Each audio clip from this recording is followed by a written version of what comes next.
नमस्ते, हजुरहरूलाई स्वागत छ मेरो च्यानलमा। आज मैले malpuwaको रेसिपी लिएर malpua बनाउनको लागि चाहिँ मैले सानो कचौराको 2 कचौरा चाहिँ मैले मैदा लिएको छु। मैदालाई चाहिँ छान्नु गइरहेको छु।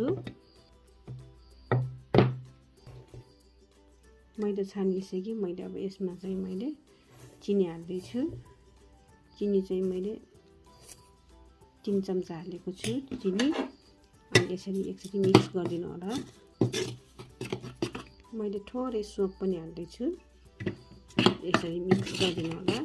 अब यसमा चाहिँ थोरै पानी हालेर यसरी चलाइदिनु होला।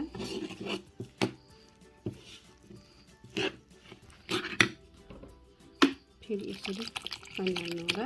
एकैचोटि नहाल्नु होला, गिलो हुन्छ। यसरी मजाले चलाउनु पर्छ।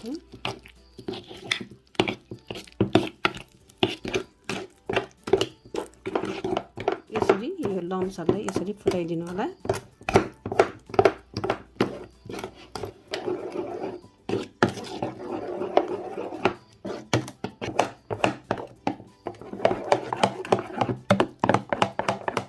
हेर्नुहोस् त यो लम्सहरू पनि फुट्यो। अब यो रेडी भयो ब्याटर चाहिँ यतिको हुनुपर्छ। अब म चाहिँ यो रेडी भयो। अब म चाहिँ पारा बसाल्दैछु malpua पकाउनको लागि तेल बसाल्दैछु। ल हेर्नुहोस् त तेल पनि तात्यो। अब म यो ब्याटर हाल्दैछु। ल हेर्नुहोस् त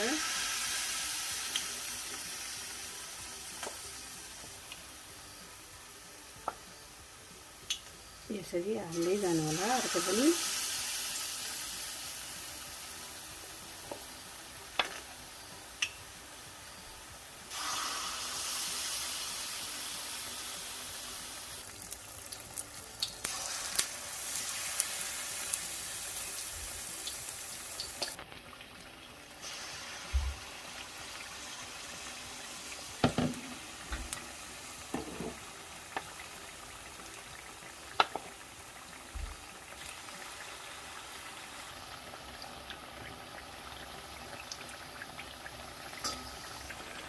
हेर्नुहोस् त रातो रातो भयो। अब म यो पल्टाइदिन्छु।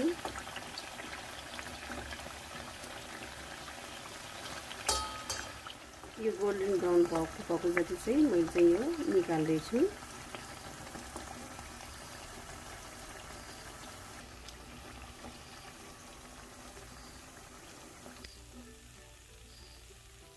सबै malpuwaहरू पाकिसक्यो। अब हजुरहरूलाई चाहिँ म सर्भ गरेर पनि देखाउँदैछु। ल हेर्नुहोस् त मैले सर्भ गरेर पनि देखाइसकेँ। हजुरहरूले पनि यस्तै गरेर घरमा malpua बनाएर बिहान बिहानै चियासँग खानु होला। मेरो भिडियो मन परेमा लाइक, कमेन्ट, सेयर, सब्स्क्राइब गर्न चाहिँ नभुल्नु होला।